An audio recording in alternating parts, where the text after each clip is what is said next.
Hey everyone, welcome back to the Movie Mates podcast, episode 27, I believe. I'm Matthew, joined by my wonderful co-host and best friend. Callum. Hey bud.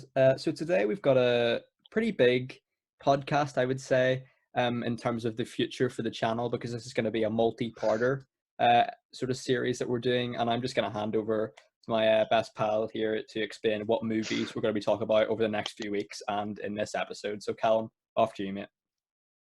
Yeah, so this will be the biggest arc for the Movie Mates podcast. Previously we had done our big Star Wars series. I think that was comprised of 5 episodes in Yeah. total. This will be the biggest, yes, the biggest yet, the pinnacle of the Movie Mates podcast. We're covering every Pixar film that we have not previously talked about. So up to now, we've only talked about Toy Story 1 to 4.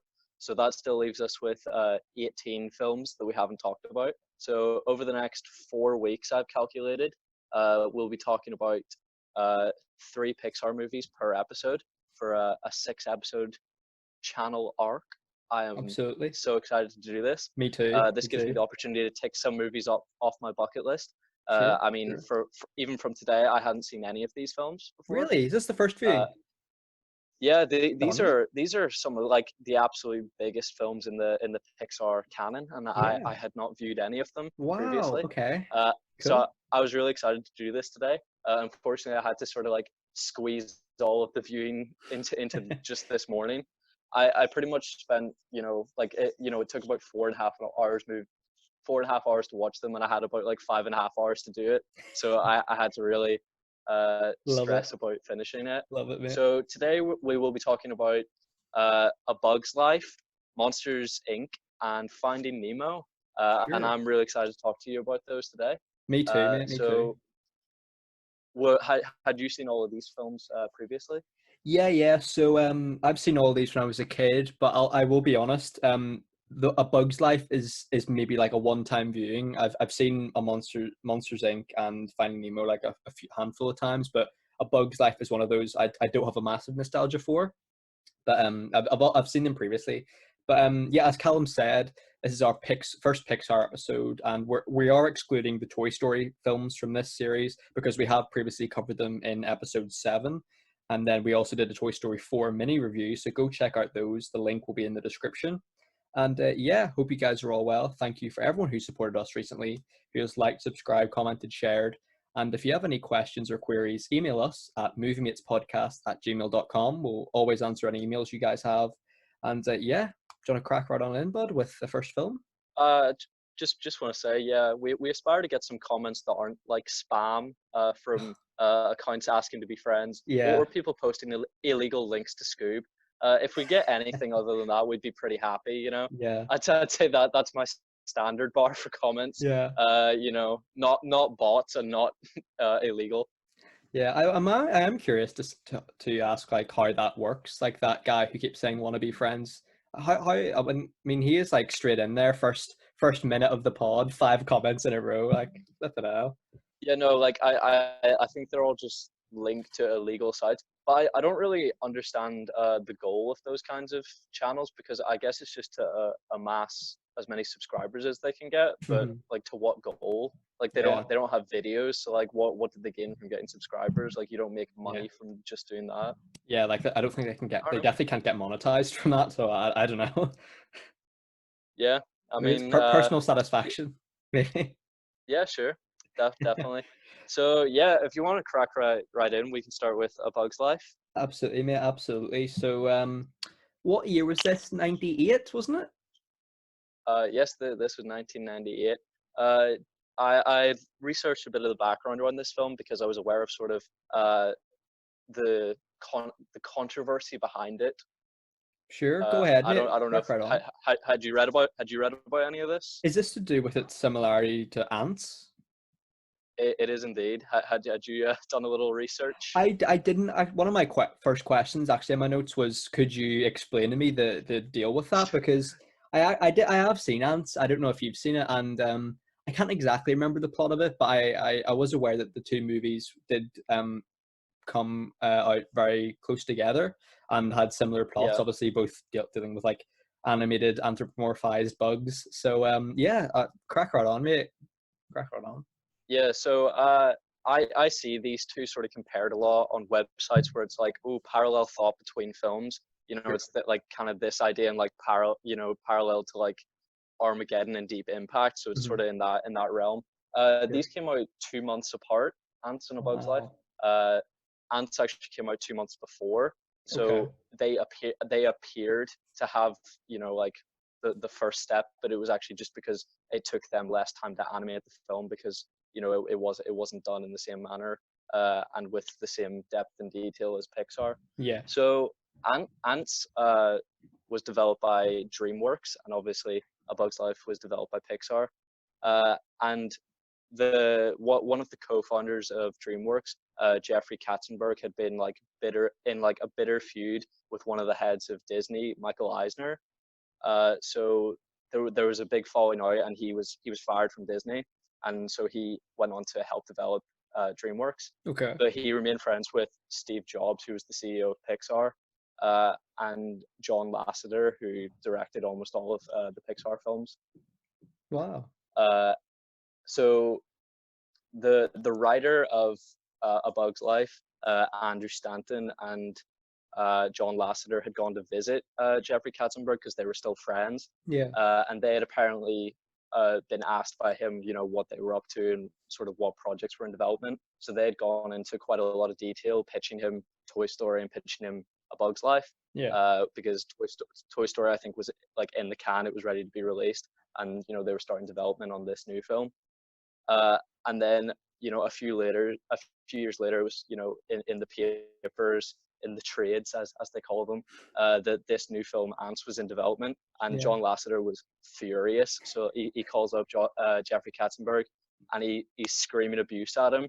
And to this day, like I think Jeffrey Katzenberg says it was just accidental parallel thought. But apparently, from what I've heard, that they do follow like pretty much the loose structure of the films is identical. Sort of like an off the rails sort of outside of the community. Ant decides to sort of step up and leave his community to go and get help for Yeah. whatever reason. So like it's not like John Lasseter's being insane about this. It really does seem like they are quite closely similar. Yeah. And yeah, so there was huge controversy behind it, and I don't know how you feel about it. Do you think it's at all possible it was an accident? Because I don't. It seems too similar to be a coincidence, and especially if the two were linked. And it does seem, and John Lasseter's has had his criticisms before and has fair amount of controversy, but it does seem like he does have some ground to stand on that point, like that there is striking similarities there. And it's not as if it's a Batman versus Superman Civil War deal where it was rumored or perhaps confirmed that Marvel had adopted the Civil War storyline in what, for lack of a better term, a competitive rivalry with Batman versus Superman, in Yeah, cinemas. So it just does seem like a blatant a blatant copy. I don't know if there was any like lawsuits or anything pursued after this, because like I mean these movies, especially Pixar movies, they make hundreds of millions of dollars. So I mean, there's a lot of money involved, a lot of stakes. So what was there yeah. anything like that? To my knowledge, there weren't any lawsuits, and I was interested to see sort of like the difference in the gross of the films, Mhm. because I thought maybe because Ants came out, like obviously DreamWorks was sort of like I assume in its infancy, Yes. so Ants wasn't as huge a deal because A Bug's Life was only the second film for Pixar, but Toy Story was such a huge hit. Yeah. It Yeah, it was was. like a hugely in demand film. So I looked it up, and Antz made somewhere in the realm of like $100 million, and A Bug's Life made sort of like 360 Wow. million dollars. Yeah, wow, that's a So lot. it was a much bigger difference than I expected. Actually, I thought because Antz had the jump on it, I Mhm. thought that they would have actually maybe made a closer amount. So I assume because theirs was the more successful, I think maybe uh, A Bug's Life didn't pursue legal action. Yeah, that's the thing, mate. Like that is a crazy difference, especially as you said, because Antz had like the foreground and getting that competitive advantage. And I suppose that's all down to the success of Toy Story, really, because we've seen for the marketing of especially the earlier Pixar films with Monsters Inc. and Finding Nemo and The Incredibles, even all of them are from the studio that brought you Toy Story, which was clearly a massive success at the time. But that is crazy. I didn't actually expect, to be honest, and and no disrespect to the DreamWorks team, but I'm actually impressed that it made close to 100 million. Ants, I mean, like that's pretty good, especially in its infancy. But for A Bug's Life to make more than triple that, that's just a sentiment to how successful Pixar is. I mean, they're definitely one of, if not the most successful animated movie studios in the world, really. Yeah, I'll look up the exact figure for Ants because I'm pretty sure that A Bug's Life was. I'm pretty sure it was 366 million. Uh, That is crazy. but I'll Like, I'll I'll look up Ants. but yeah, like it is. And I was Go ahead. I was sort of surprised that Ants didn't make a bigger splash because uh it actually has huge names behind it. Yeah, I'm just looking at Obviously the there's cast here. there's the problematic but very popular Woody Allen, Gene Hmm. Hackman, Sharon Stone, Sylvester Stallone, Christopher Walken. I mean, this Wow, film has a huge cast. that really is a star-studded cast, especially for the time.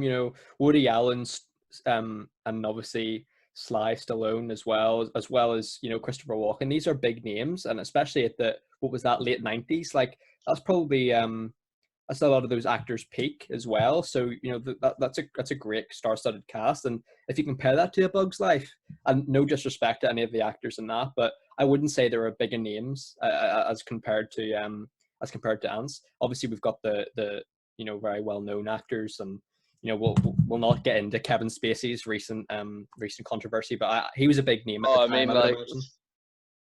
oh yeah, he would have been huge at the time. Yeah, I was close enough. It grossed around 171 million, Wow, but that was on a budget of 42 to 105 million, and that's not including marketing. wow, I that's a don't know big how you can budget. have such a huge I don't know how you can have such a huge discrepancy like between 42 and 105. Yeah. Like how is that possible? I know that's such a big variable, isn't it? Really, for a budget, that's unheard of.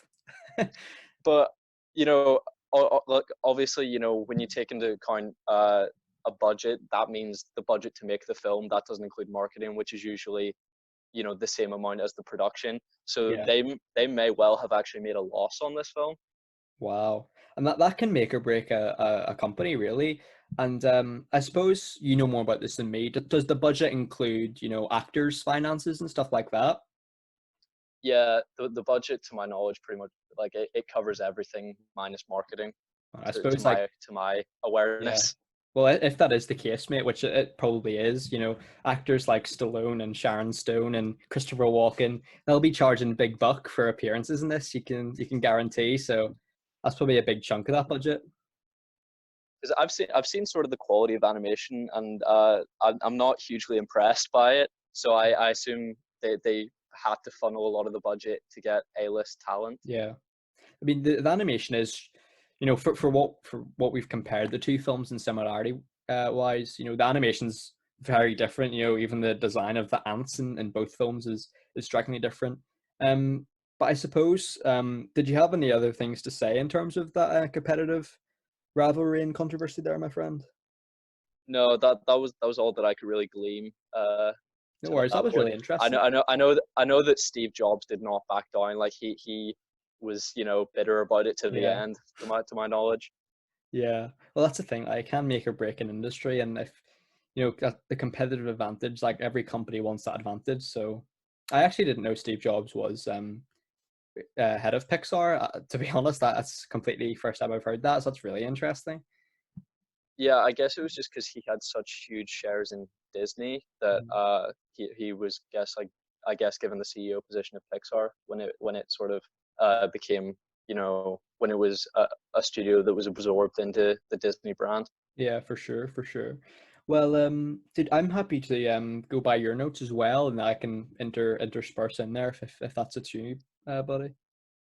Yeah, sure. So you'd hit it on like the quality of the animation compared to that of Ants, and I have to admit for 1998, that I think that this animation is pretty spectacular. Oh But yeah, then you compare it to Toy Story, which came out 3 years earlier, and then it suddenly becomes a lot less impressive. it does, it does.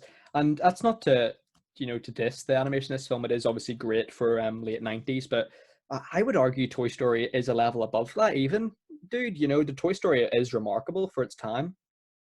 Yeah, no, I agree with you. Like, I think Toy Story is incredibly groundbreaking. It's some of the best 3D animation I've ever seen, and that came out, Oh yeah, 25 years ago. yeah, yeah. But then looking back at this, I don't know, just the ants, they just make me feel anger. I don't know. There was just something wrong. Like, I think that the animation of the grasshoppers in I'm sorry, I'm struggling to speak. Not to This worry about happens to it. me every single episode. I just don't speak enough, It's and then okay. and then I It's okay.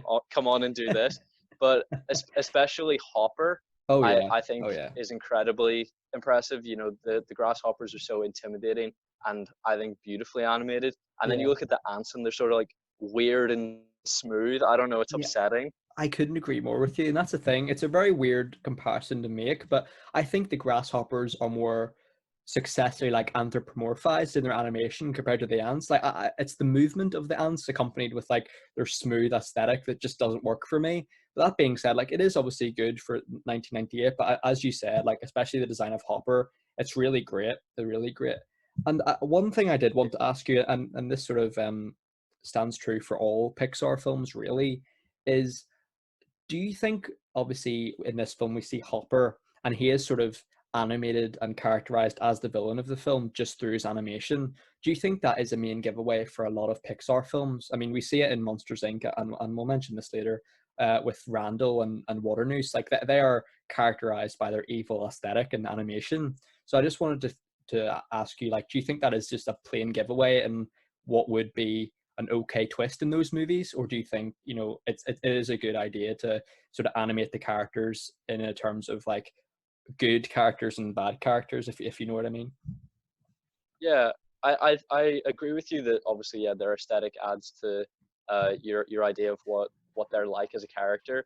But I think Pixar has been often good at subverting that, especially Mhm. with say Lotso and Toy Story 3. Yeah, Uh, and I think for the most part, when they don't want you to know who the villain is, they do it effectively. Because I don't think anyone was ever thinking that Randall wasn't the villain of yeah, or a villain of Monsters Inc. yeah, So I think when they need to, they easily subvert the expectation of the viewer. absolutely, mate. I think you've hit the nail on the head there, especially. But yeah, what I just want, We I'm need to just get a T-shirt of that. what hit the nail on the head. Yeah, But one thing I'm interested to hear your thoughts about is like just the overall like plot of the movie and like our main protagonist Flick and stuff like what are your general thoughts on the film? it's one of the dullest films I've ever seen in my life. That I am not joking when I say this was brutal. I had to wake up early to watch this, and I'm so sad that I bothered. I should have like I have never done this, but I wish I'd just looked up a plot synopsis and pretended I'd watched it because this was a tough watch. It Like I is. was I was desperate. Like it's one of the shortest films that Pixar's produced. Like it's under an hour and a half. I think Yeah, it's around an hour and 32 minutes, and it is dull. It wow, is dull, especially it's for it's Pixar. so terrible. I don't know how you can go from such a successful, like enthralling picture that is Toy Story. Like Toy Story is pretty attention grabbing throughout. This film is just so boring. Yeah, it's the one Pixar film that I've seen so far that I didn't have one moment of joy. Like I Really? can imagine, like I've seen a lot of people criticize the Cars films, let's say, for being boring, but I feel like there's going to be one. Like I haven't seen say Cars 2 or Cars 3. There's got to be exact like one exciting moment in those films, but there was nothing here, Yeah. and I'm No, so I agree. disappointed. There's not one gleaming moment. Yeah, no, I agree. I think the characters are good. It's just the lack of an interesting, like engaging plot that's really missing. I mean, for lack of a better term, like half the film is basically centered around a bug circus. So there is so much there is only so much you can do with that. But No, I think you're right, man. I think the plot is lacking somewhat for sure, for sure.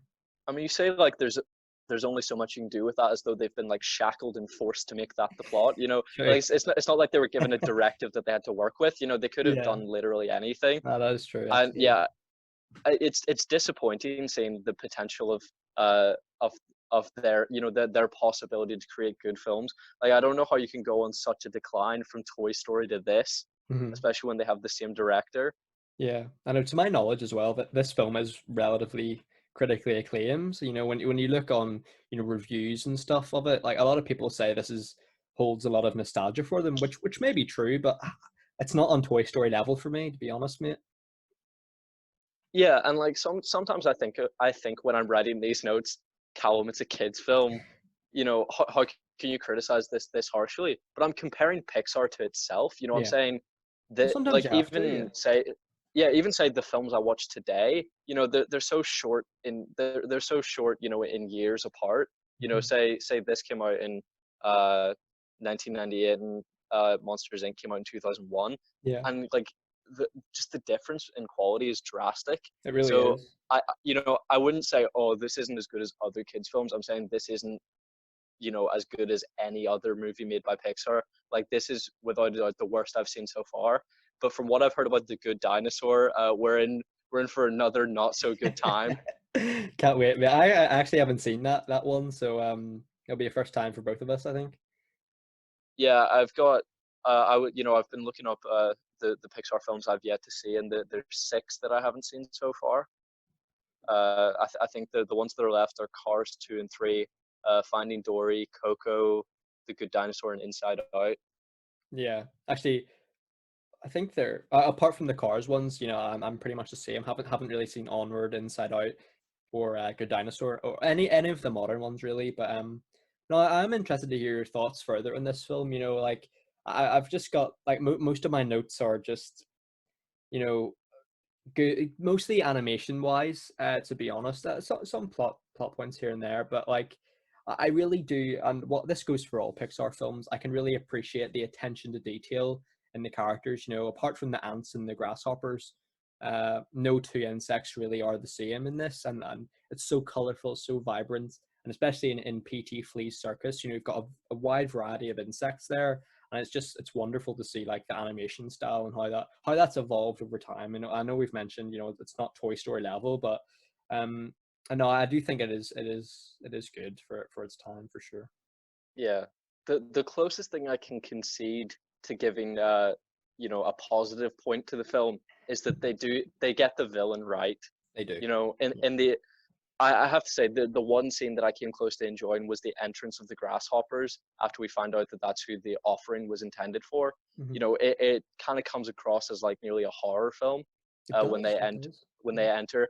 You know, sort of like a swarm of insects. Hmm. Uh, but I have to really give them shit for not having the villain Hopper in it the amount that he needs to be. Hmm. You know, I had quite high expectations for the character of Hopper because, you know, from what I had seen previously, you know, I sort of convinced myself, you know, I was excited to see Kevin Spacey in a villainous role because, as we know, life imitates art, and he can play a convincing villain.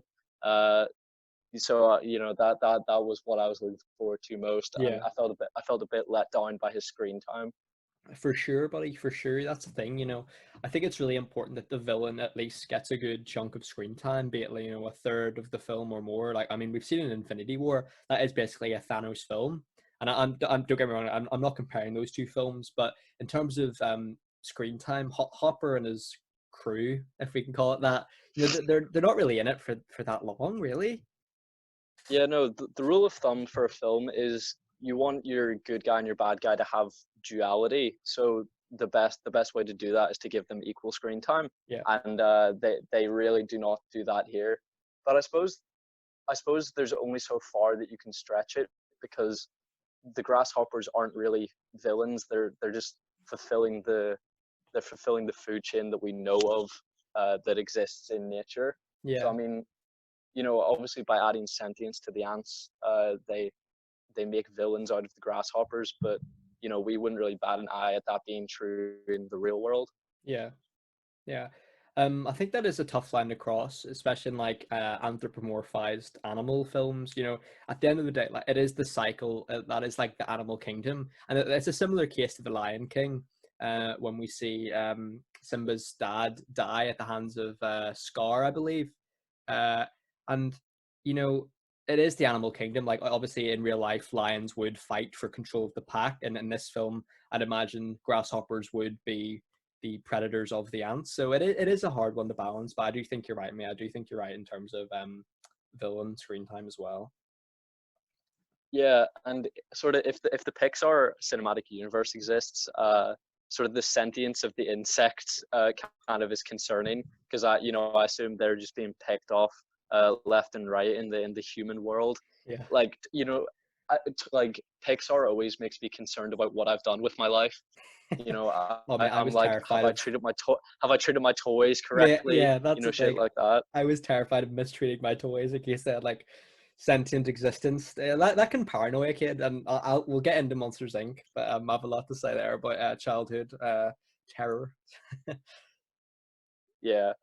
So like I am really not willing to believe that Princess Dot, Mm, the younger sister of Atta, isn't it? yeah, Is it like yeah, I don't know if Princess that's her Ada name. and Princess Dot. Yeah, I think so. I'll be honest. I was trying to ignore the film as much as I could. Uh, it was not a pleasant ride, but I'm not willing to believe that a royal like would receive like as much abuse from the other kids as she does. Yeah, I no. really don't think they'd be having it, honestly. Yeah, like the definitely be some sort of severe punishment in there. I thought it was really interesting. Like this film does sort of have like a certain hierarchy in the ant colony, and it sort of develops its own royal family by way of like the queen and like the princess rule. And you know, by the end of the film, we see that rule being subverted when Ada is now the queen of the colony. But I don't know. I thought that was really interesting because it sort of like I thought there was going to be some sort of twist in there that the queen and like I can't remember her name was like working with the grasshoppers for something. I don't know. I think that would have been an interesting plot to go down. Might not have made much This sense. is what we always do. Like we keep adding like further depth that should have happened to movies. We're like We I should be don't know. Like director.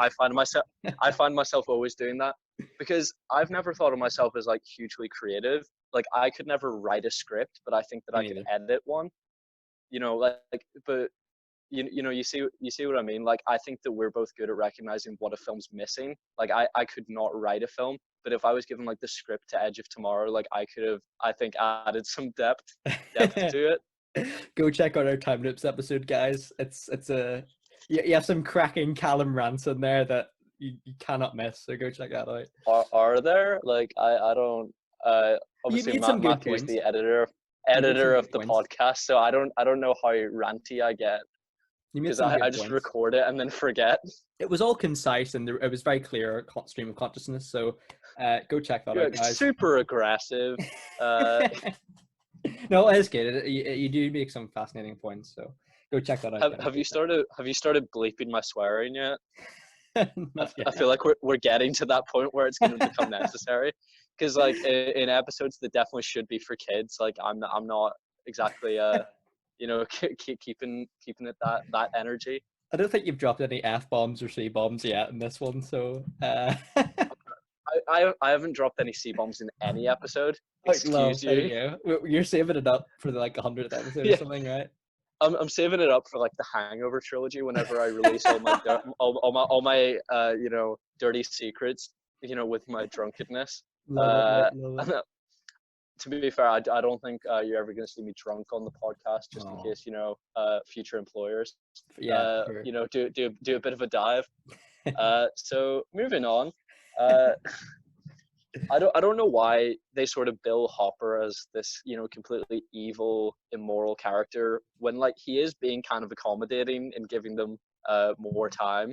Yeah, Like he could be a worse guy. That's all I'm saying. yeah. Well, that's the thing, and that's another thing. You know, I'm surprised that like he is reasonably generous in terms of the allowance that he gives seasonally for the offering. So you know, and Flick did kind of you know fuck up the offering in terms of it went into a puddle. But I'm just generally, and this is a bit of a nitpick, but I'm surprised the ants didn't rise up earlier. To be honest, like there is a lot of them, and they probably could overpower a few grasshoppers. Yeah, I really don't think that that food was irretrievable either. Like it went into a puddle. Like you know, I think that's savable, and Yeah. they just didn't even try. But that's the thing, Uh, like after it's like knocked into a puddle, they still recreate the same offering in the same space, in the same sort of layout. So that could just easily happen again for all they know. But yeah, I mean, like it's on a leaf. Like a gust of wind could have done that easier than he did. I know. But Pixar films, gotta love them. Gotta love them. Yeah, I mean, this film is so uneventful and dull. I have two more points, Go and for it, like we've mate. been talking about it for like 10 minutes. Like just nothing happens in this Yeah, film. You know, there's a I solid know. chunk. Like it's an hour and 20 minutes. There's 40 minutes where nothing happens. You Yeah, know, it begins. The grasshoppers come. He messes up with the food. Then he leaves, and then for 40 minutes nothing happens. yeah, And then finally they do, you know, the final set piece with the bird, and I'm just astounded that they didn't try the bird idea sooner. yeah, I don't mean obviously it took until the events of the film for them to respect Flick enough to start listening to his ideas. But I mean, like when he's forced to leave with the traveling circus, they just decide to, you know, show up to Hopper, who's a known lunatic, without the sufficient amount of food, and they're just like, "Yeah, will you take this amount of food?" They don't even try the bird, and I I'm know. disappointed in them. Me too, because I have a pretty hot take here. The actual bird who kills Hopper to her chicks is my favorite character in the film. I don't know. I just like birds, so it's I actually to be. hate I hate I know birds, as you you hate know. birds. Well, I mean, why would anybody like birds? You know, they're flying shitting machines. Like the one bird that I like is a penguin. They're my favorite Don't animal, and fly. then all other all other birds can get in the bin. I do I quite like ostriches, but I think they definitely could kill you. That's the only thing about ostriches. Yeah, I But mean they're one of the like fastest running mammals, aren't they? yeah, yeah, and they're I think they're like bigger than a man. I'm pretty sure like they're pretty tall. But anyway, yeah, like the thing about the film for me is like I just think it just the plot, as you said, the plot just goes nowhere, mate. You know, there is a romance really that has no chemistry at all between Flick and Ada.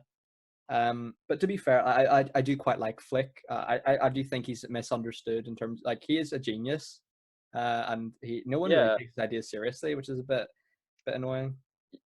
yeah, slowly we sort of see a progression where like they begrudgingly start to use his inventions and then they're fully embraced by the end of the film. Mhm. But I mean, this is like genius innovation engineering, and like they're all just so stuck in the past. You know, they're unwilling to move forward, which Yeah, I think is if this came out today and was a better film, it could be sort of like a biting commentary and satire of modern society, which is sort of unwilling to progress. compromise and change. Yeah, for sure, mate, for Yeah. sure.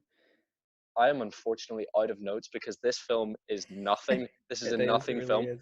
It's very sad when like the most interesting thing about a film is like its backstory. Like that should Yeah, not be that says a the lot. most interesting thing about your film. Yeah, Yeah, I and have a few. yeah, sort of. Oh, go ahead, mate. Oh, you no, you fly right ahead. No, I just have a few points here, and like there is a few, and as much as I have criticized the film, like there are a few characters in there who I generally do quite like. I quite like Heimlich the caterpillar, the German caterpillar. Right. I think that is quite a funny addition to the film. And I again have to praise the voice work for this film. It may not have had like the star-studded cast that its counterpart Antz had, but I think everyone does a great job. And I'm trying to think. I did. Who is the guy who played Flick? Have I got that down somewhere? I do not have that down somewhere. But no, generally it is pretty good, and the character of Dot, I think, is quite adorable. You know, she maintains her faith in Flick for the film, and it is quite nice. It's quite a heartwarming warming sentiment in there. Um, I don't really have. Oh, I do have a few questions for you, insect related. Okay. Okay. Okay. Now when we were kids, I don't know. I think I I know think where this is going. I don't know. yeah, when we were No, I probably kids, don't. I think ant farms are reasonably popular. I think they are now as well. Did you ever have an? I wanted to know. Did you ever have an ant farm when you were a kid? No, the only pet I've ever owned was a hamster, as you know. Yes. I've never owned a pet otherwise. I think honestly, something like an ant farm or worms would have been probably a better first pet to sort of work my way up, and then sort of continue the progression into like a dog, which I've never received. Uh, You want one though? RIP. King Charles Spaniel, right? Yeah, or a schnauzer, Love either them. one. Love them. My mom and dad don't listen, but if they did, this would be my desperate appeal. I'm sure right now, uh, dogs, like dogs are clearly good for people's mental health, and I'm sure a Yeah. lot of people are happy to have their pets at the moment. Hmm. Yeah, for sure. Who currently is your dog living with? Ollie. Yeah, Yeah, well, he's actually living with Chris and Claire, so he is, and yeah. yeah, they since obviously the cottage got somewhat destroyed. They were like in a camper van with Ollie in there, so he's loving life there. So it seems. I was just wondering because obviously dogs don't carry the coronavirus and they cannot, well, to my very limited medical knowledge, it appears that they can't carry the coronavirus. So I thought he was maybe have you been able to visit him at all? Not real well. So, like sometimes, yeah, like from the car and stuff, and like I have petted him a few times, and it is good to see him. It is good to see him, Lovely. and but I haven't taken him any walks yet, so probably do that. But what another question I wanted to ask you, insect related, is what Okay. is your favorite insect if you have one, or do you have a fear of bugs? I don't really have a fear of any animals or insects. Uh, I mean, that doesn't exactly mean that I like any of them, so I would never uh, say that I have a favorite bug. Do you have any opinions? I don't like spiders. Slightly, I know they're not insects technically, but Yeah, I was about to throw complete shade at you. Insects, is that six legs or four legs? Six legs, right? I mean, if I get this wrong, commenters don't at me, but yeah, I'm pretty sure insects are six legs and then arachnids are eight. But favorite insect, I quite like dragonflies. Oh, that's a fair shot, I, actually. I like Yeah. dragonflies. So if you didn't have any other points, did you want to crack on with ratings, Buzz? I'm sorry, that's just the weirdest line of questioning I've ever had on this show. We don't have that much plot points, so it's just Yeah, to be fair, like I would rate that combo like 10 times higher than this film. not the actual So film. yeah, so to summarize, an incredibly dull, joyless ride that Yep. I will give. I have to credit the animation is good for the time. The voice acting is faultless. That they didn't need to use A-list talent. You know, I think it's a bad sign when a film has to hire when a animated film has to hire A-list actors to be their voice talent. I think that usually will say that the plot isn't as good because that they need to sell the movie by having A-list names and sort of take away jobs from professionally trained voice actors, which Yeah, I'm against. sure. Kevin Conroy should be the only Batman. That's all I'm Here, saying. here, here, here. Uh, so on that basis, there obviously are some positives, and I can't say that it's the worst film I've ever seen. It is thematically coherent. I understood the plot. It's maybe kids would enjoy this, but for Maybe. me it was pretty joyless. So I'm gonna have to give it a pretty fair 4 out of 10. Mate, I respect that. I completely agree with every point you've just made. Uh, yeah, like good animation, good voice work, bit of a nothing plot, but I guess I gotta praise the attention to detail there. So I'd probably give it a 5. Not definitely not the best Pixar, probably one of the worst ones, but still serviceable. Like if it was on TV and your kid or your nephew was there, you'd probably stick it on the TV. So yeah, it's Like not. Go ahead, mate. like I do think that is the worst rating I've ever given a film, but there are much worse films that we've reviewed. Yeah, no, yeah, that is true. But that is true. I'm trying to like, yeah, I mean, there I are think the some that lowest rate I think the lowest rating I'd given before was like 5 out of 10 for Avengers Endgame, which even now I would repraise that.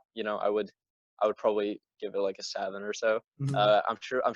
I'm sure there's some movies that we'd like to revisit if we have Oh yeah. differing opinions.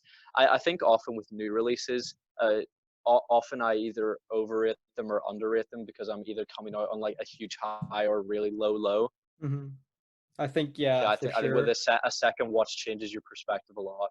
for sure. I think Joker and X-Men Dark Phoenix are perfect examples of that for both of us, I would say. Yeah, do you think you overrated Joker or underrated it? I think I can't remember what I rated it. I think I rated it a 9 or an 8 or something. I think I'm okay with Joker. It's just I think X-Men Dark Phoenix. I think I rated it like a 9.5 or something. I'd probably bring that Yeah, down a little bit. we give that movie ridiculous scores. Yeah, Like it's not bad. it's still pretty decent. Yeah. It has great acting in it, but the third act is kind of a disaster. It is, yeah. But yeah. What's the next film, mate? Date wise, is it Uh, Monsters Inc. it is indeed Monsters Inc. Another Awesome. film which I had not viewed until today. Hmm. I'd seen bits and pieces of all of these films. And Monsters Inc. I'd maybe seen the most of out of the three. And I had a great time with this one. Yeah, this film's a timeless classic, I think, for many 90s and noughties kids. It's probably might be one of my favorite Pixar films. This and its prequel, Monsters University, which we'll get into in a later episode. I completely love. I adore these films. And I'm really interested just to hear your thoughts on this because was it a first time viewing or? This was first time viewing, and often I'll either have a lot of notes or you know almost no notes. And for this one, I have very brief notes, just because most of my notes are usually criticisms. And this film is so great, I have Mhm. so little to say, other than just this is fantastic, whatever. Mhm. Because it was just such a fun ride for me. It really is. That there was nothing that I disliked about this film. Hmm. So I'm just happy to crack on by your notes, mate, and I'll try and fit in here and there when I can. Yeah. So I before seeing this, sort of conveniently, I had seen Monsters University, so I actually had more context to this film than most people would have when they watched it for the first time in 2001, Hmm. because Monsters University is set before as a prequel.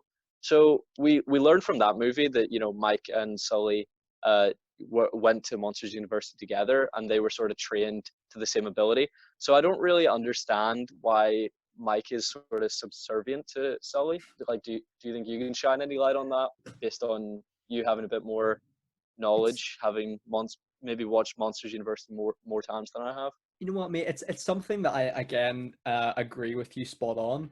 I think Mike and Sully are both equally scary as each other. I don't think Sully's particularly scary. I think Mike is underrated in terms of a scare factor, and like you said, that is a big part of Monsters University and the cinematic lore in those films. So I don't really know why Mike is so subservient because like I actually prefer him to Sully in this in both films, and that might be down to Billy Crystal.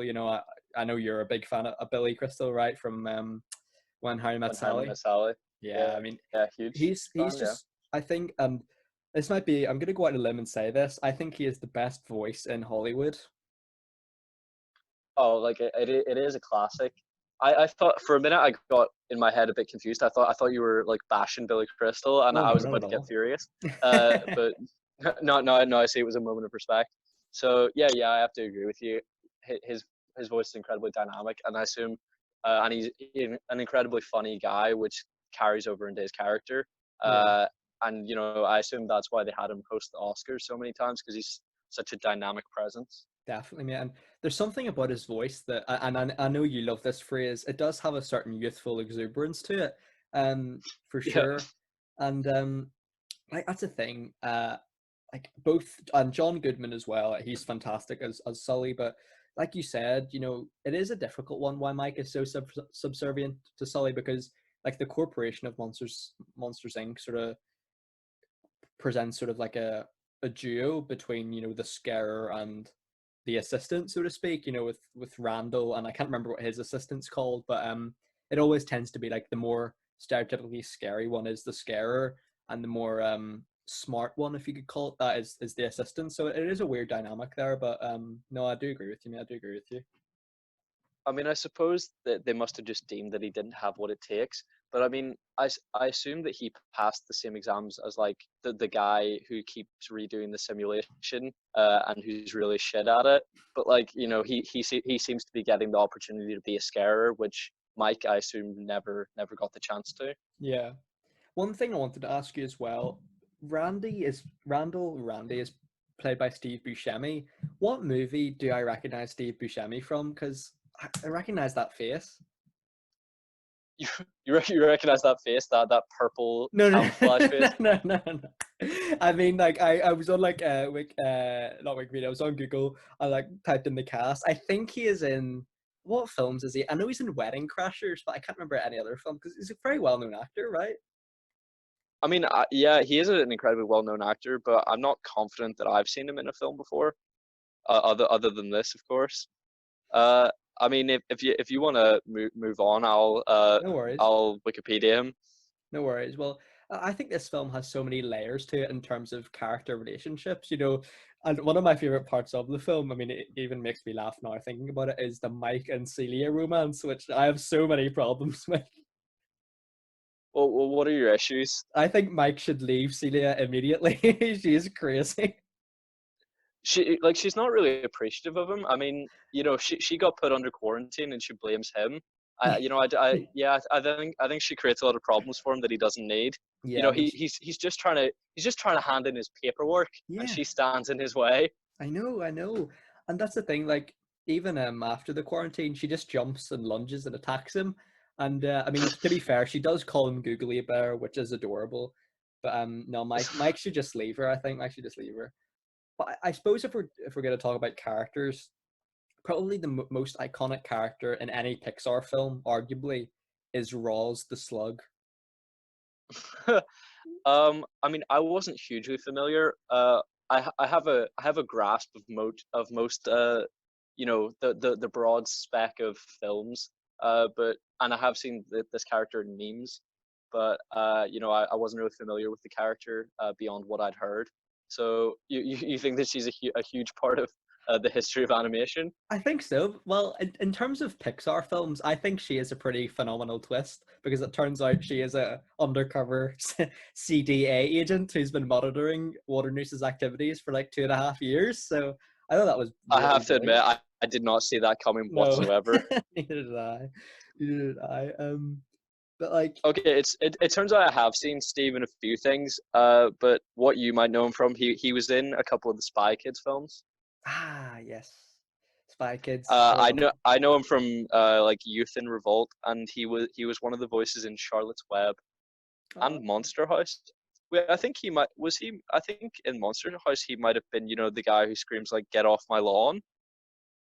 oh, Like, wait, am okay. I making a reference that you know or not? Like, have No, you I seen have. Monster I House? do I don't recall know. that in that film, but like, I haven't seen it in massive The detail. guy who fucks the house. No, I think I'm thinking of something else. I don't think I've seen that film. No, like in have you not seen Monster House? No. Like the house is his wife. Oh, okay.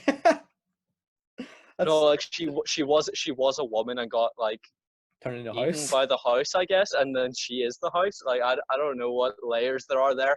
I have that down for us to talk about like traumatic kids films. Yeah, that'll be it's Coraline better be in there. Yeah, sure, definitely.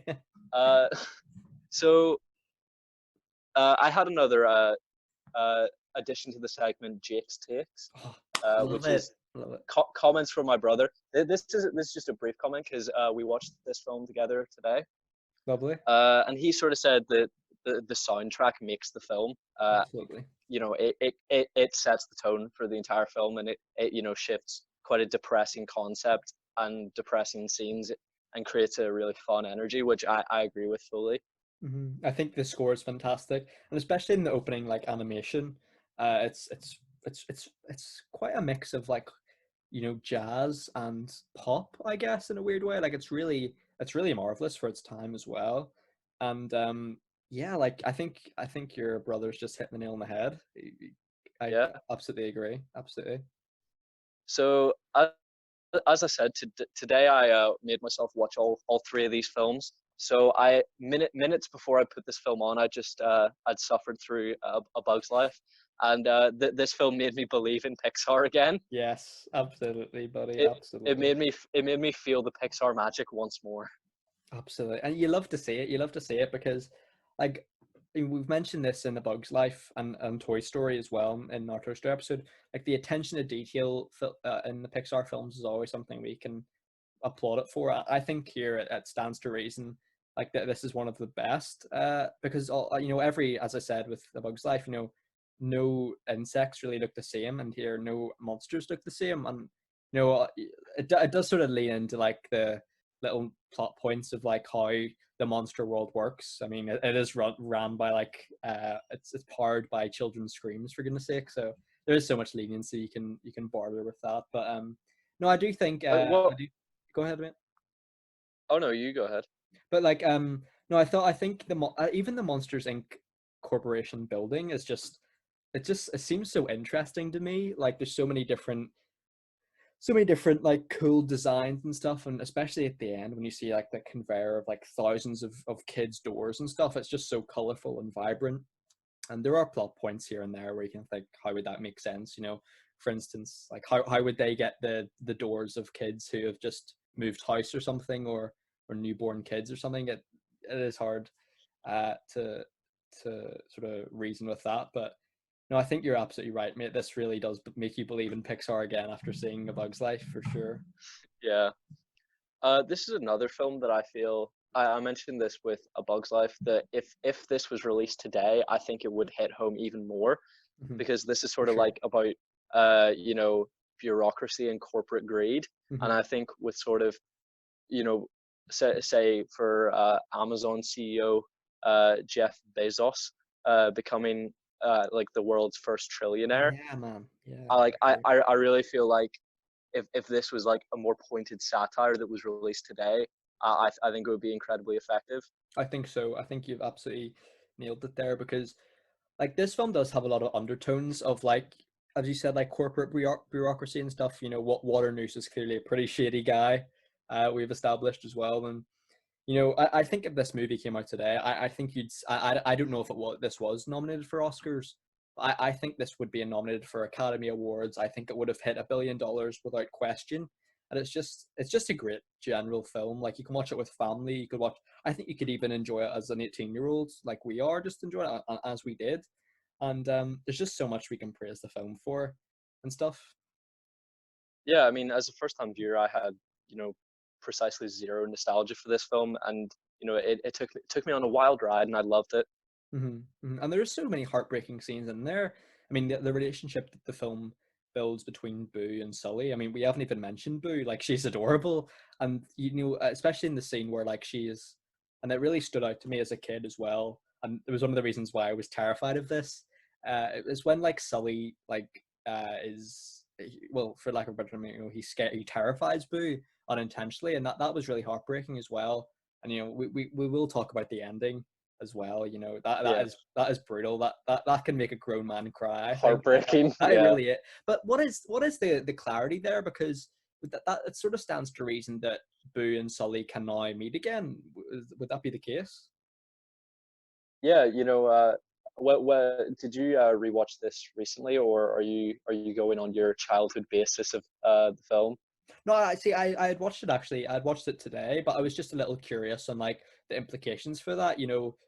Because that door was like broken and shattered. Like, was that a one-time use at the end? Do you think, or do you think that they can now communicate with the human world again?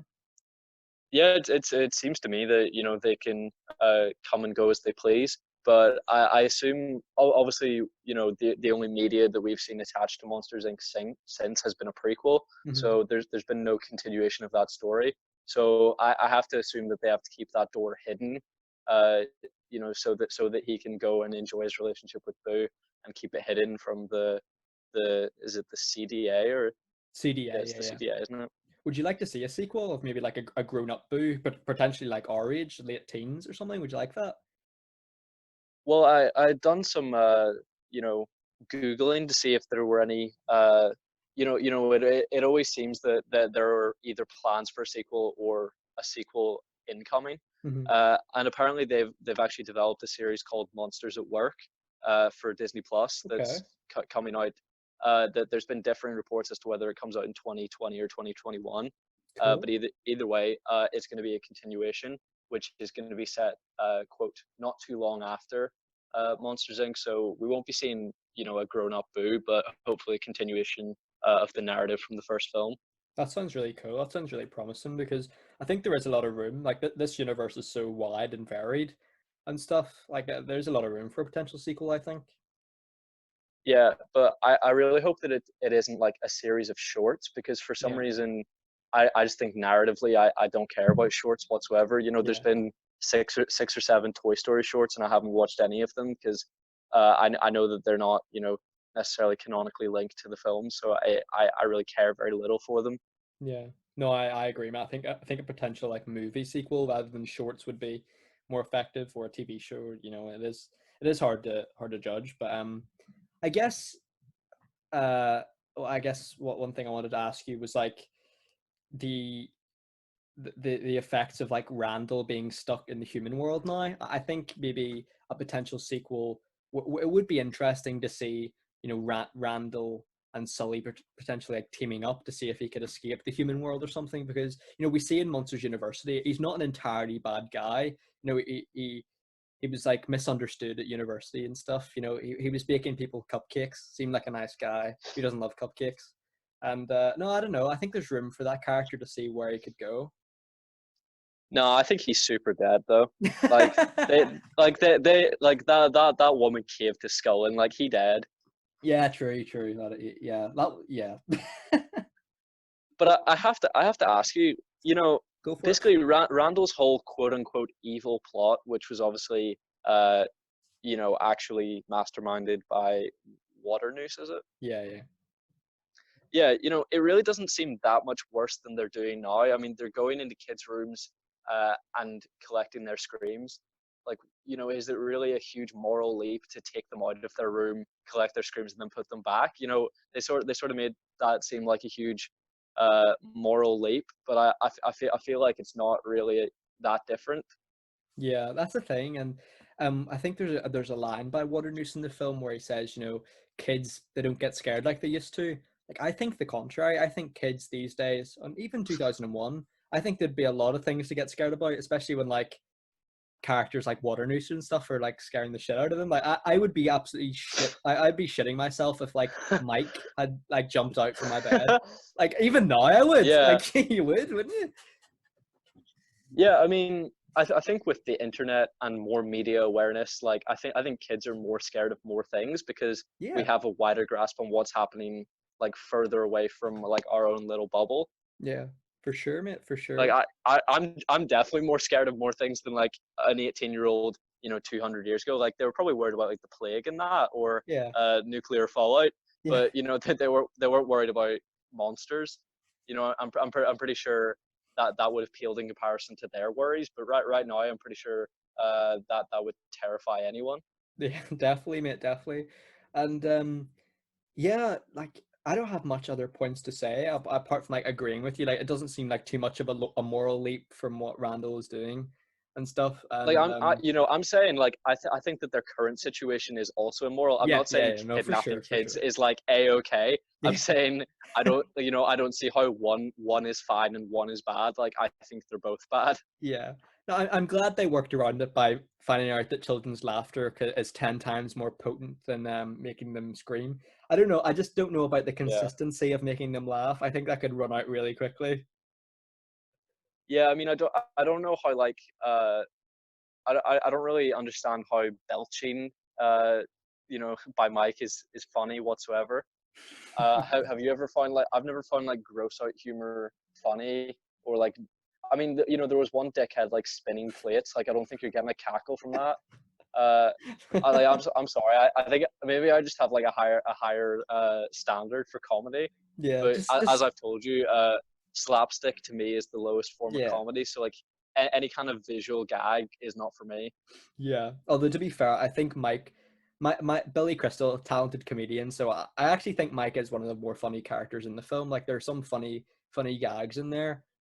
Maybe unintentionally, maybe intentionally. Who knows? But I don't really have much other points to say, really, dude. Do you have anything? Like I would say one like minuscule criticism for me is that Go I for it. kind of feel like as we were watching it, my brother said that he thought that the door chase is probably one of the best chases in film history, and I thought it was maybe marginally too similar to sort of the conveyor belt chase in Toy Story 2. Yeah, yeah. There are certain similarities there, isn't there?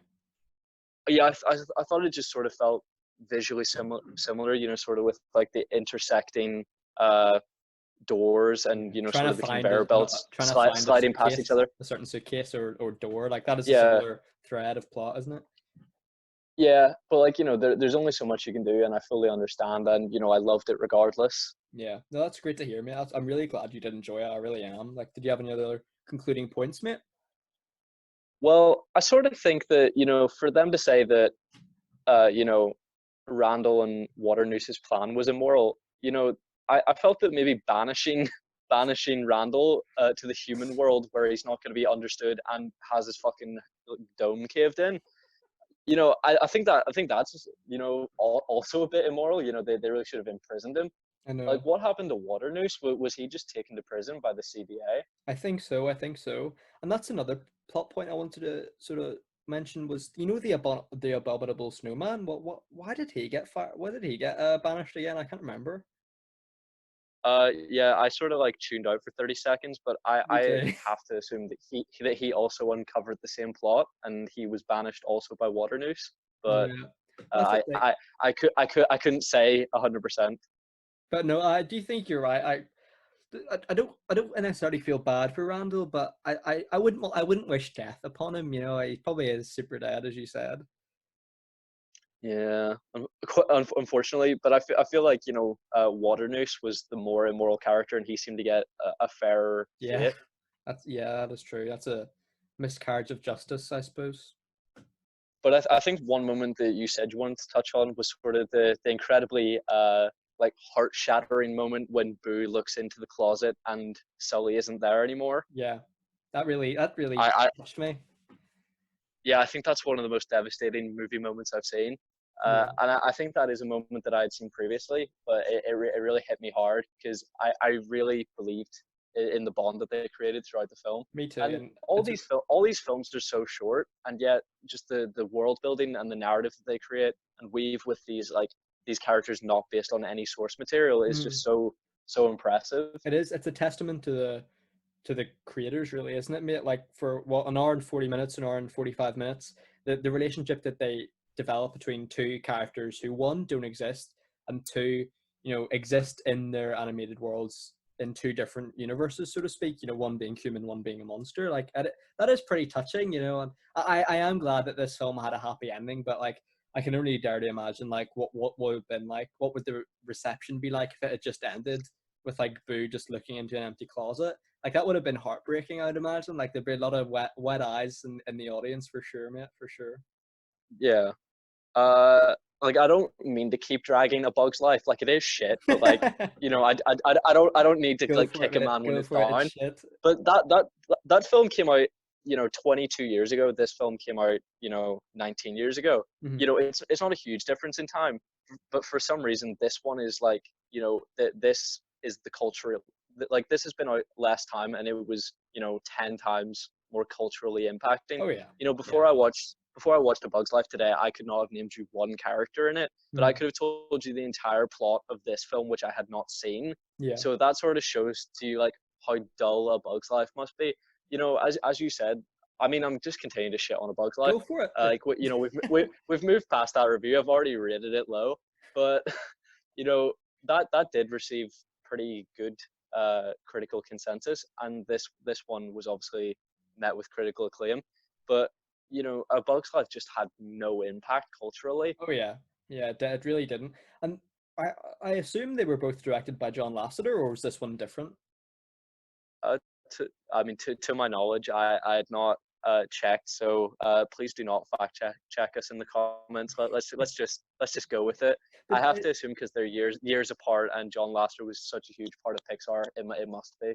But like even if he wasn't, like the point still stands to reason. Like this film is just far superior, and as you mentioned perfectly, like the cultural impact this had was leaps and bounds ahead of what A Bug's Life could achieve.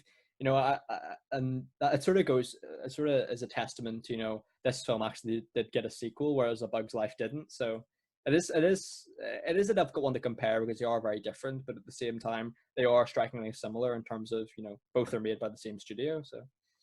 Yeah, I mean, like all A Bug's Life made me feel about its characters was disappointment, but this made Yeah. me actually connect with the characters. Like I Oh I, yeah. I believed in them, Yeah, for and sure.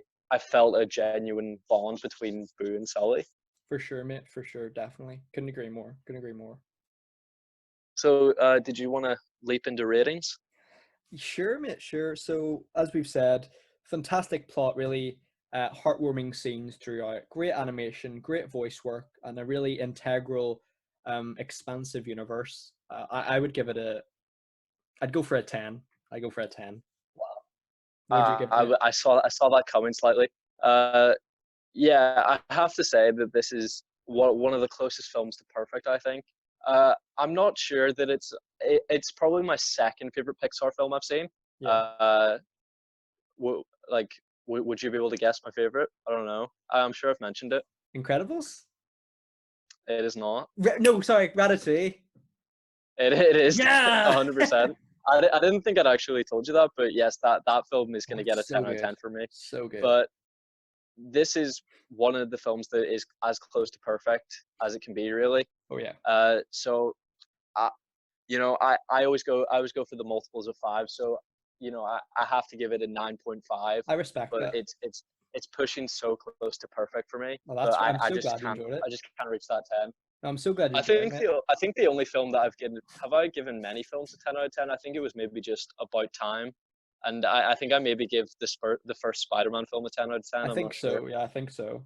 But yeah, I suppose now it's time to move on to our third and final film, potentially equally as well critically received, Finding Nemo. Yes. Now this So film. I've Oh, go ahead. oh no, you go No, ahead. no, I was just gonna say like that this film is probably like equally as groundbreaking in terms of like the cultural impact it had. We've seen its sequel and stuff, and no, you crack right on, mate. I was just all I had to say, so crack right on, mate. I was going to share a little story with you. Go with it, mate. Go for it. So this film came out in May of 2003, when we were both about what 1 year and 3 months old. Yep. So this was I, for some baffling reason, was taken to see this in the cinema at one year and 3 months old. So this was the first film I was ever taken to the cinema to. Really? Uh, Wow, cool. yeah, and honestly, my dad was very careless for taking me. And apparently, uh, within like 30 seconds of the film starting, of course, we see the Barracuda attack and kill Nemo's Oh, mother and were you in tears? 399 of his siblings. Apparently, I screamed bloody murder, and and that makes me upset with my dad because I became the thing that I now hate. I've No, never once come out of a film hearing a child screaming and been like, oh, what a joyous experience. I've been like, those parents should control their children. So I mean, really, I'm more angry at my father for having taken me, but I'm also angry at myself, that little 1 year old. that's really interesting, mate. Because both of our first films were Pixar films. Mine was Cars. Yours was That's a much more understandable time, honestly. Like you were yours probably was like funny. what, I can't five when believe that came out. I can't believe 1 year old basically. I love that. Yeah, my dad still blames me. So like he took me out of the cinema after that. Thankfully, he didn't like make the Good mistake on. of keeping me there. But like to this day, he still says I haven't seen Finding Nemo. It's your fault, mate. Do you have any memories of it at I'm like, all? excuse you. No, not like literally like 30 seconds into the film, he took me out, and he still he still gives me shit for it. Well, listen. I have a question for you, and maybe you can shed some light in this. Finding Nemo, it stands to reason that Nemo, was he a famous sea captain? Nemo, Yeah. isn't that the name of the captain from like 10,000 Leagues Under the Sea? Is it? I don't know, because I remember there was a sort of a plot point in Fantastic where Mr. Fantastic's code name is like Captain Nemo or something. So I don't know. Maybe he was a fictional character Yeah, or a no, real character. yeah, it's named after, I believe, the captain of the submarine in 10,000 Leagues Under the Sea. Ah, cool. Well, I suppose like if you wanted to just crack right on with the film, like I know you mentioned there about the horrific Barracuda scene, and it is fantastic. Horrific as in like scary, because that did generally terrify me as a kid. And I actually have a similar sort of story to you. Like this film re-released in 3D, I believe, around 2012, I think 2011 maybe. And I actually went to see it, believe it or not. And that scene still gives me the shivers, because it is brutal, isn't it? I apologize. I need to fact check myself. It's actually 20,000 Leagues Under the Sea. I was not 100%. Uh, I knew I had to fact check it, and I apologize to any viewers. No worries. But yes, please continue. But no, I just that Barracuda scene, mate. It's really well done, but it is horrifying for a kids' film, right? Yeah, I mean, I've written that a kids film should be accessible. I think accessible and interesting to everyone. It needs to obviously be a kids film first, but it has to accommodate the parents that are going to see it. But honestly, I just think that beginning is too dark for a kids film. I think so. I love dark, grim, and gritty, but this is at its heart. Well, I mean, it's intended as a kids film, and that's what it should be. And I just think the implication of such a horrific death of not only a mother but their unborn children, I think is just too horrific. It is brutal, mate. It really is. But I guess well, one thing I did want to ask you is, do you like fish? This is such a weird episode. I have absolutely zero opinions on fish. Some of them can look nice, I guess. Clownfish, goldfish. I like some of the striped ones. Would you ever get a fish as a pet? Would that ever interest you? Sort of the idea of having to clean out a tank has sort of deterred me. But from seeing this film, I know that you can get automatic filters so that you don't actually have Yeah, to clean the tank yourself. that would be good. So so I wouldn't mind having like sort of. I wouldn't have like a tiny little shitty fish bowl. I would have like a huge aquarium. Like Yeah, if oh, I was that'd be if I cool was stuff. if I was gonna do it, I'd go all out. That'd be so cool. I'd like that. I'd like that. But I'm just happy to crack right on with your points then, mate. Whatever points you have, dude. Well, my first point is sort of less, plot driven and more character driven. Go In for it. that Nemo's an arrogant little shit. Yeah, Like, I mean, yeah. I'm not gonna genuinely, deny it. you know, he knows that his mother was killed by a barracuda. Surely, Surely, you'd like so to think so. he must understand. Like, we obviously don't know how old Nemo is. He's presumably, because he's going to school, he's the equivalent of to a 5 or 6 year old. Hmm. But they can still comprehend death, and I feel like he should be much more understanding of his dad's position and why he's so overprotective. Hmm. And I don't know, he just seems so brazen and blasé with his behavior, and it honestly makes me nervous to be a parent. I'm worried Okay. that my child's going to behave like that. I think you'd be a And it splendid sounds like father. thank you, and you will be the best father to have existed. Oh. But to be fair, from stories of my mother, it does sound like I was Nemo-esque. I mean, maybe it was the indoctrination of my dad taking me when I was only 1 years old. I was just like, yeah, this is the life for me. Yeah. Hashtag thug life. Am I right? Love it, love it. But no, I do think you're right. I do think I guess that sort of relates to part of the plot in the film. I guess the overall message for the film is, Marlon learning to ease his restrictions on his kid and learning to let go. And I assume it's about Nemo, learning to be responsible and learning, but also likewise learning, what he can actually achieve and accomplish, and what he can do. Because obviously we see with his little fin. like he is sort of the characterized as the underdog of the film. But I do agree. I do think he is most well. If all of the happenings of the film are basically his fault, really. Yeah, I mean, so many horrific things have to happen to Marlin and Dory, as she's sort of brought along, and it's all due to uh, stupid little Nemo's machismo. What a piece of shit. Uh, so sort of carried over from A Bug's Life, we continue to see the sentience of animals, Sure. and I don't like having Pixar make me think about the sentience of animals because as a meat eater, that just gives me a lot to think about, and Me too. I don't like feeling these things. I know that is the moral implication intended. Well, I don't think it's really intended to make you think that deeply, as it's a kids' film, but it's what that's what it makes me feel, and I I don't agree. like feeling those things. Yeah. Luckily, I'm not a huge fish eater anyway. I don't know about you. Oh no, I don't eat fish other than when I'm trying to get those gains in the gym. But You know right it. now You know it. there's no gym there's no gyms at which to get gains. So I've True. abstained from eating fish. Uh, I think that to move on to sort of, I find often these Pixar films are character driven. That often they have very little plot. They rely on character building, and Yeah. that's where things like A Bug's Life fail because they fail to develop their character as well as their plot. But Yeah. here, obviously, the plot is Marlin goes on a journey to save Nemo. He saves Nemo. Like that's the entire plot of the film. But it's the characters you meet along the way. Yeah. So what I really want to talk to you about was Dory, who's a character introduced, unfortunately voiced by Ellen DeGeneres. And we see that she's a character with short-term memory loss, which Hmm. is not an attribute that we see often. And I think this was one of the first films that drew my attention to that kind of condition.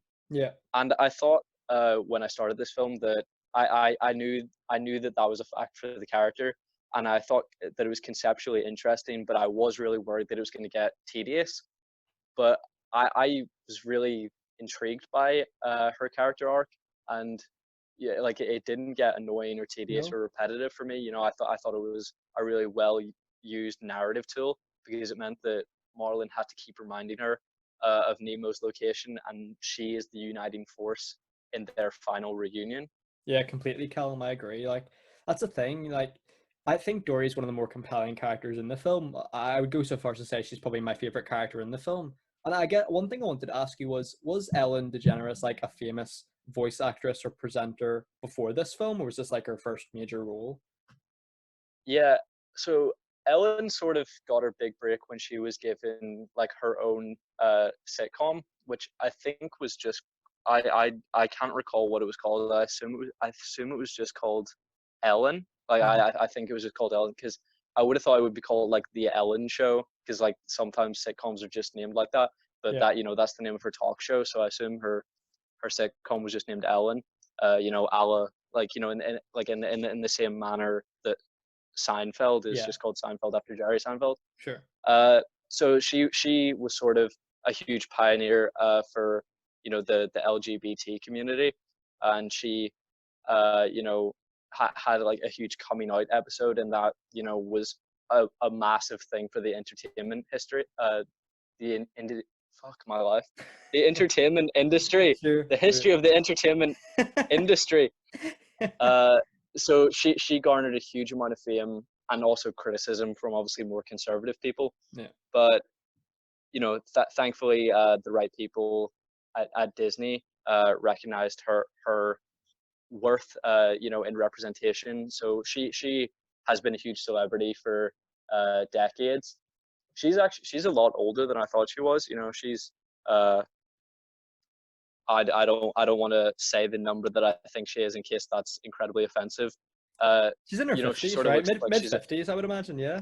I'm pretty sure that she's 60, but Wow. I didn't want to say confidently because she looks like a woman in her 40s. She looks really youthful. Yeah. Oh my I goodness. I, I don't want. 62. Am I You're right. right? 62. Wow, that She like looks that's shocking. fantastic for 62. Yeah.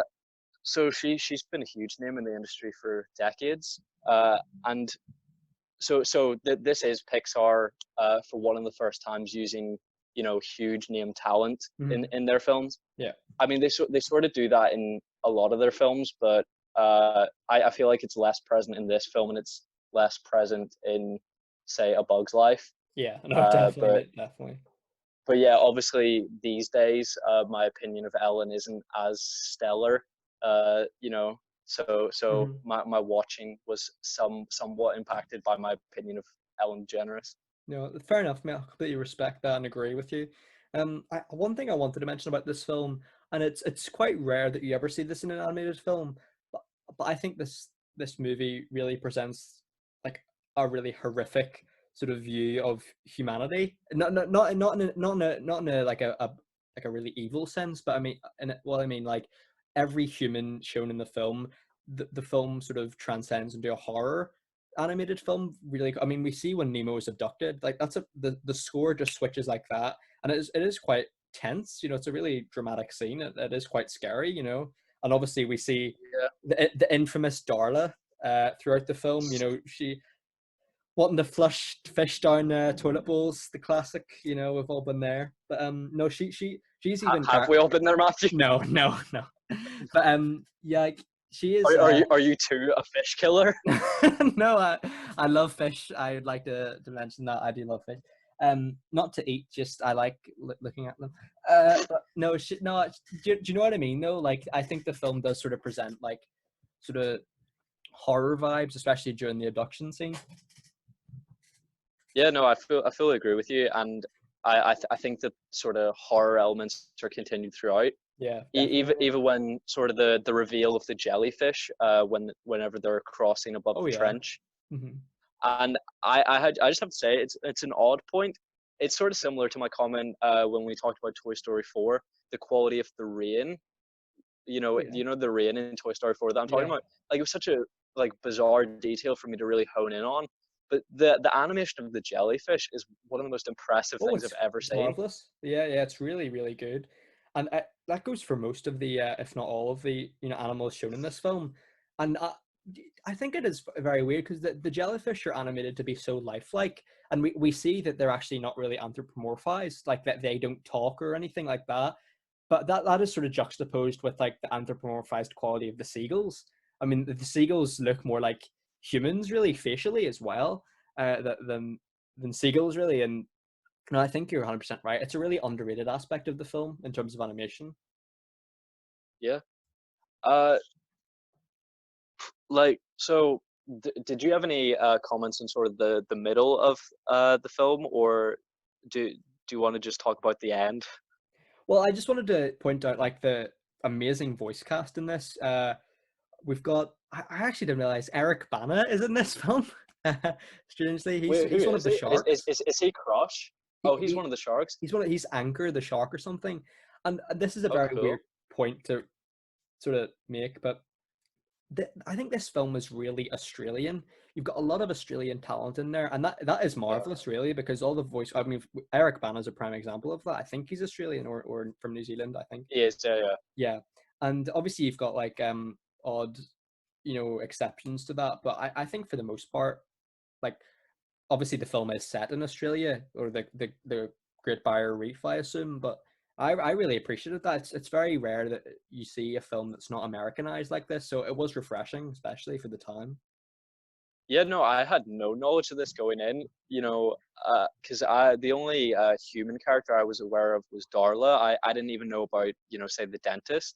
So Mhm. yeah, I had no idea that any of the voice cast was going to be Australian. So that was sort of a bizarre turn because yeah, pretty much, the rule of thumb is, if it's made by an American company, it's an American film. Yeah. I wonder if they maybe got some seed money from the Australian government or something to make that like a huge focal point of their Yeah, film.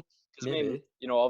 obviously this film was hugely popular, so I have a feeling the Australian government probably granted them a Big little time. moolah Big for time. To be fair, like for some screen time. I know you're a big fan of Australian podcasts in addition to that, so like it's always good to see it the Aussies rooted for. Yeah, the Australian uprising. Oh Yeah, yeah. no, that was a huge surprise for me, and I can't exactly say it was a disappointment. No, I lie. I quite enjoyed it, mate. Yeah, but I'm happy to crack on with the ending, mate, if that suits you.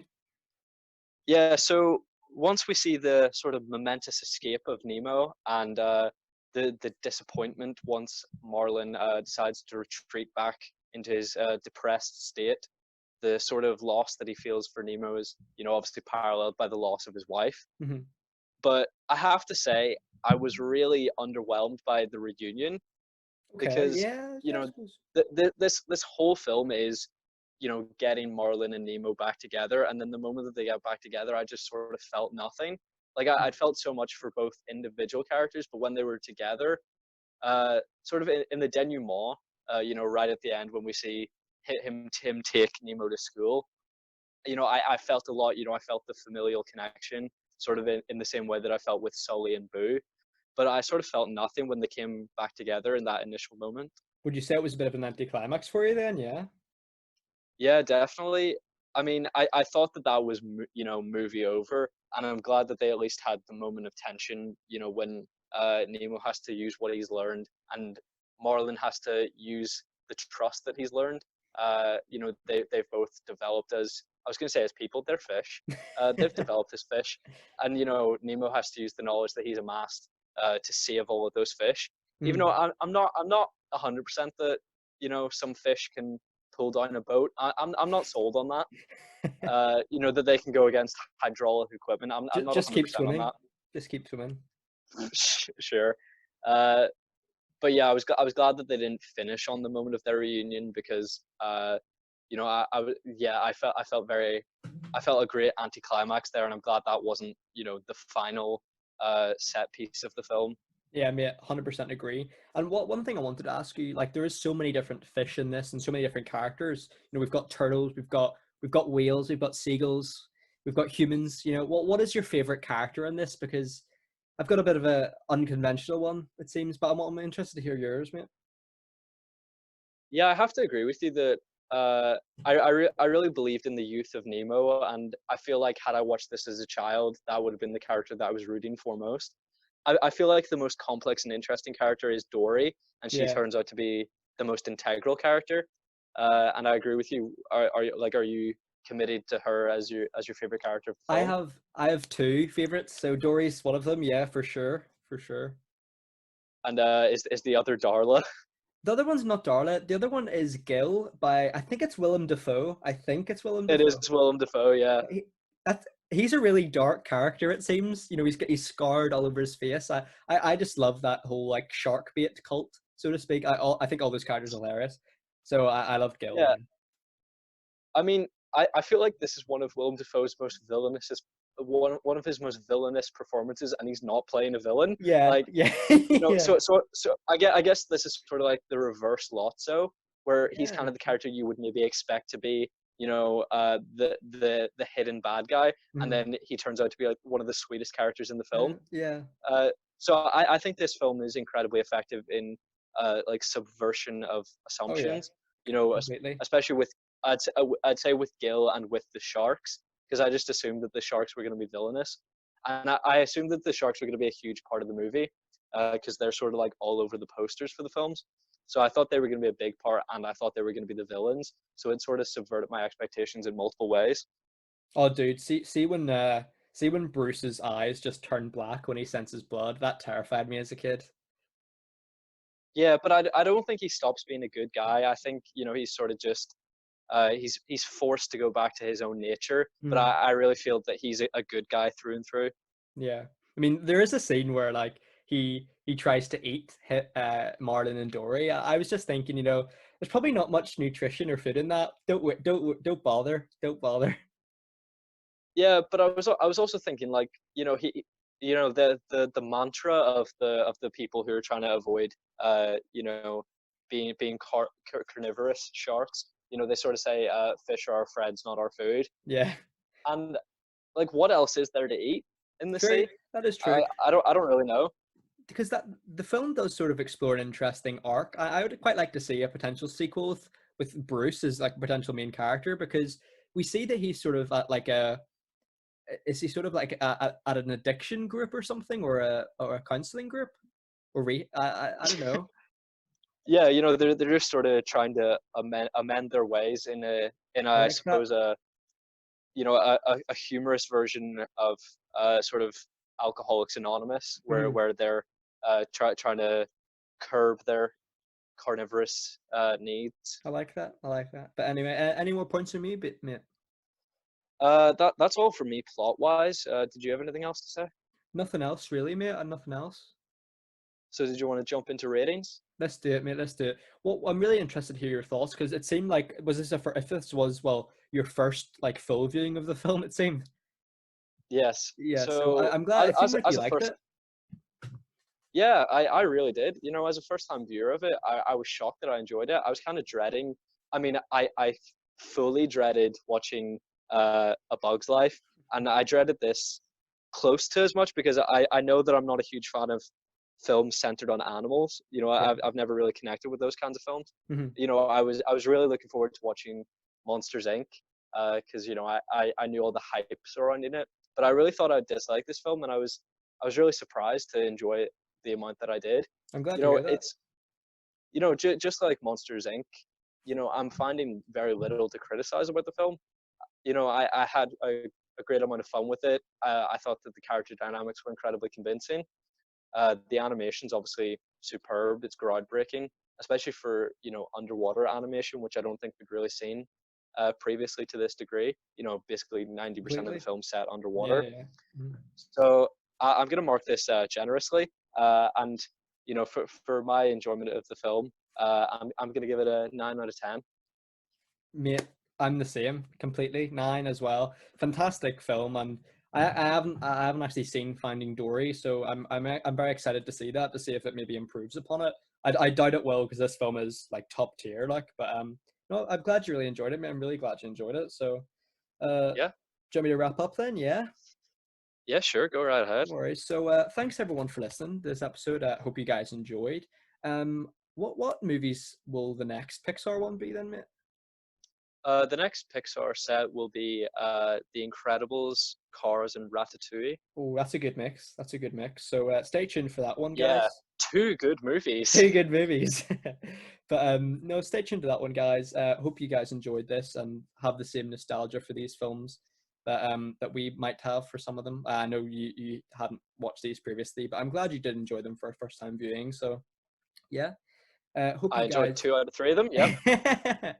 Yeah, we'll not mention the Bugs Life, but yeah, hope you guys are all safe and well. Hope your families are all safe and well, and thank you so much for watching, guys. So take care and bye bye. Bye bye.